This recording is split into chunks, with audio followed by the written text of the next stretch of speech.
হাতীটো কালি ৰাতি আহিছিলে 3টামান বজাতে আহি কিনি ঘৰ চৰ ভাঙালে বেৰা চেৰা ভাঙালে আহি কিনি ডাইৰেক্ট মাকে দেখা পালে কিজানি তাকে মাৰিলে আমিতো ভিতৰত ঘুমাই আছিলো ধাং ঢং কৰি আছিলে আমিতো গম পোৱা নাই ভিতৰত ঘুমাই আছো পিছত ধাং ঢং কৰিলে আমি উঠিলো আৰু ফটকে উঠিব চাব নোৱাৰে আৰু ইফালে বেৰা আছে ইফালে মুচৰি তুচৰি লগাই কিনি ঘুমাই আছো সৰু পোৱালি লৈ কিনি পিছত উঠিলো আমাৰ উঠাৰ লগে লগে তো আমাৰ বেৰাটো ভাঙাই দিলে ভিতৰৰ ৰুমত পিছত আমি যেন তেন ওলাই কিনি আহিলো বাহিৰ কোঠালিত আহি কিনি তো এই ঘুমাই গেল আৰু ভিতৰত আমি যোনটো কোঠালিত ঘুমাই আছিলো এইটো কোঠালিত ঘুমাই গেলে হাতীটো আৰু চাউল আছিলে মাজত এইটো যাই কিনি লৈ আনি কিনি খাই আছে পিছত পোৱালিটো মই সাইডত লৈ থিয় হৈ আছো তেতিয়া চাই আছে আমাক পিছত আমাক তো একো কৰা নাই মানে পিছত বেৰাটো গিৰাই দিছে এই তলত হৈ ওলাইছো আমি মাক মাৰি সাইড কৰি দিছে তেতিয়া আমি ওলালো ওলাই কিনি ইফালে মাছ আছে নেকি বুলি তলত চালো নাই আৰু পিছত মই তাৰ খাটি তলত সোমাই গৈছো ইমান ডাঙৰ বস্তু মই ক'ত পলাম পিছত ভাবিলো নাই ইয়াতে থাকিলে তো গুচকি দিলে তো ময়ো মৰি যাম পোৱালিৰ লগত বুলি কিনি আৰু পিছত বেৰাটো লাত মাৰি ভাঙালে তেতিয়া এই সাইডত হৈ কিনি মই ওলাই আহিলো পোৱালিটো 4 মাহ হৈছে 4 মাহৰ পোৱালি লৈ কিনি মই ওলালো আৰু আমাৰ হাজবেণ্ডটো আগতে সাইড কৰি দিছে বেৰাটো অলপখিনি আগতে ওলাই ইয়াক দেখা পালে দাউৰাই আহিছে তাৰপিছত ই টকটাটো আনি কিনি মাৰিলে আৰু ঘুমাই গেল ঘৰতে তাৰপিছত ঘুমালে দৰ্জাগিলা ভাঙালে তেতিয়া ওলাই আহিলো মই ওলাই আহি কিনি গোহালত ঘুমালো মই তাৰপিছত আৰু ঘুমাই গেল তেতিয়া আমি পলাই গলো আৰু বেলেগ ঘৰত যাই কিনি আমি ঘৰ ভিতৰত 2জন আছিলো মই আৰু হাজবেণ্ড আৰু পোৱালিটো লৈ কিনি আৰু শাশুড়ীটো বাহিৰত আছিলে বাহিৰত ইয়াতে মাৰিছে আৰু ইয়াতে পেচাব ইয়াতে বিছনাতে হৈছে এইটো পিছত দেখা পাইছো আৰু আমি উঠা টাইমত একোৱে দেখা পোৱা নাই আৰু মাৰি কিনি ইফালে পেলাই দিছে আৰু দেখাই পোৱা নাই আন্ধাৰ ৰাতি লাইট চাইট চব নুমি গেছে পিছত আৰু আমি এতিয়া ইয়াতে থাকিলেও তো মাৰিব বুলি আৰু পলাই গলো আমি ফৰেষ্টৰ মানুহ পিছত আহিলে পুৱাতে 5টা বজা মানত লৈ গৈছে ওদালগুৰি লৈ গৈছে কিজানি এতিয়া ফোন কৰিছিলে ফৰেষ্ট লৈ যোৱা নাই পুলিচ আহিছিলে 2জন আহিছিলে আৰু লৈ গলে সিহঁতে একদম দুৰ্ভাগ্যজনক ঘটনা আৰু অতি ভয়ংকৰ লাবণ্য বড়ো বুলি এগৰাকী মহিলা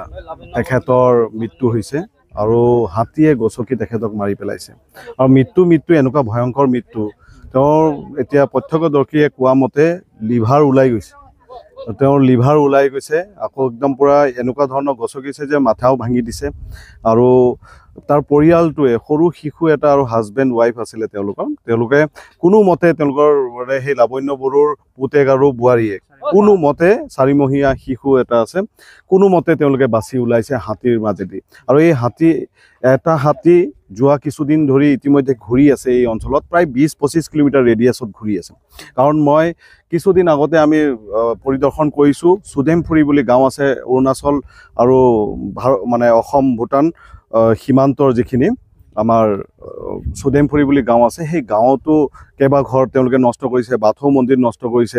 বিভিন্ন অঞ্চল তাতে নষ্ট কৰিছে তাৰোপৰি কেইদিনমান আগতে আমি বাথাবাৰী বুলি এটা গাঁও গৈছোঁ তাতো কিছু ঘৰ নষ্ট কৰিছে তাৰোপৰি দলনি বস্তি বুলি কয় তাতে ধীৰ সিং গৌৰ বুলি এজন ব্যক্তিৰ গোটেই ওখ ঘৰটো ভাঙি পেলাইছে আৰু ভাঙি সোমাই গৈছে ইমান ওখ আমি থিয় হৈ থাকোঁতেও 5 ফুট 6 ফুট ৱাল ইমানত ভাঙি পেলাই এই সোমাই গৈ তাৰ পৰা ধান উলিয়াই খাইছে গতিকে আৰু গোটেই আচবাছ যিমান বস্তু আছিলে সব ভাঙি দিছে তাৰপিছত আৰু এজন মণিলাল গোৱালা বুলি এজন ব্যক্তি আছিলে মণিলাল ঘাটুৱাৰ ঘৰটো যথেষ্টখিনি ভাঙি নষ্ট কৰি দিছে তাৰ পৰাও ধান উলিয়াই লৈ গৈছে এই যিটো হাতী আছে এই হাতীটো অকলে ঘূৰি ফুৰিছে আৰু খুব ওখ বুলি কয় প্ৰত্যক্ষদৰ্শীয়ে কৈছে খুব ওখ ডাঙৰ হাতী আৰু এই ডাঙৰ হাতীটো ইতিমধ্যে যি ষ্টেজত গৈ পাইছেগে এতিয়া মানুহ মাৰিবলৈ ভয় নকৰা হৈ গৈছে গতিকে বন বিভাগৰ বহুখিনি গুৰুত্ব বন বিভাগৰ হাতী মানুহৰ সংঘাত ৰোধ কৰাৰ বাবে কি কিবা নিশ্চয়কৈ বন বিভাগ ঘূৰি পৰিছে আমি দেখিছোঁ তেওঁলোকে যথেষ্টখিনি চেষ্টা কৰি আছে এই হাতীটোৰ ক্ষেত্ৰত মানে বিহিত ব্যৱস্থা ল'বৰ বাবে আৰু তেওঁলোকে কাম কৰি আছে ইয়াতো ৰাতিপুৱা 4টা বজাত বন বিভাগ আহি উপস্থিত হৈছে খবৰ লৈছে তেওঁলোকৰ যাৱতীয় যিখিনি কৰিব লাগে তেওঁলোকে সষ্টমভাৱে কৰিবলৈ যত্ন কৰি আছে আৰু এই ক্ষেত্ৰত আমি মাননীয় আয়ুক্ত মহোদয় পুলক পাটগিৰি ডাঙৰীয়াকো আমি জনাইছোঁ আৰু তেখেতেও যথেষ্টখিনি উদ্যোগ লৈছে। আজিও DFৰ লগত কথা পাতি এই ক্ষেত্ৰত যিখিনি উদ্যোগ ল'ব লাগে সেইখিনি উদ্যোগ লোৱাৰ কাৰণে ব্যৱস্থা কৰি আছে। ইয়াতে সুজাতা গোস্বামী আমাৰ চাৰ্কেল অফিচাৰ, তেখেতেও কিন্তু যথেষ্টখিনি মানে উদ্যোগ লৈছে। আমি প্ৰশাসনৰ যন্ত্ৰৰ ব্যৱস্থা ঠিকেই আছে, কিন্তু হাতীটো অকলশৰীয়াভাৱে ঘূৰি আছে আৰু ইমান ডাঙৰ ৰেডিয়াছত ঘূৰি আছে। গতিকে ইয়াৰ ক্ষেত্ৰত কি ব্যৱস্থা লয়, এতিয়া ট্ৰাংকুলাইজ কৰিব লাগে নে অইন কিবা ব্যৱস্থা কৰিব লাগে, এই ক্ষেত্ৰত কিন্তু অতি শীঘ্ৰে ল'ব লাগে, কাৰণ মানুহ মৰিব আৰম্ভ হৈছে। এতিয়া মানে মইতো যিখিনি বুজিলোঁ, কাৰণ মই যোৱা এসপ্তাহত এই হাতী মানুহৰ সংঘাতৰ যিখিনি ঘটনাত ঘূৰিছোঁ, এইটো প্ৰায় ইয়াৰ পৰা যিটো চুধেমফুৰি গাঁও আছে, এইটো মিনিমাম আপোনাৰ 18-20 কিলোমিটাৰ হ'ব ইয়াৰ পৰা। আমি বাথাবাৰী যিটো আছে ইয়াৰ পৰা 18-20 কিলোমিটাৰমান হ'ব, আৰু দলনি বস্তি বুলি যিটো গাঁও আছে ইয়াৰ পৰা 4 কিলোমিটাৰ 5 কিলোমিটাৰ হ'ব। বিশাল এৰিয়া তেওঁ ঘূৰি আছে। এই হাতীটোৱে এটা বিশাল এৰিয়াত ঘূৰি আছে। গতিকে আমি প্ৰশাসন যন্ত্ৰক আমি অনুৰোধ জনাইছোঁ অতি শীঘ্ৰে যাতে ইয়াৰ ব্যৱস্থা লয়, আৰু যিসকলৰ ক্ষয় ক্ষতি হৈছে, কেৱল এইটোত মানুহ মৰিছে এনেকুৱা নহয়, ইয়াৰে কাষৰে আৰু কেইঘৰমান ঘৰ ভাঙি সেই মানুহবিলাকে মানে যথেষ্টখিনি ক্ষয় ক্ষতি হৈছে। 4টা মানুহ হস্পিটেল পঠোৱা হৈছে। তেওঁলোকক ৰাতিপুৱাই এম্বুলেঞ্চত কৰি 4টা মানুহ এতিয়া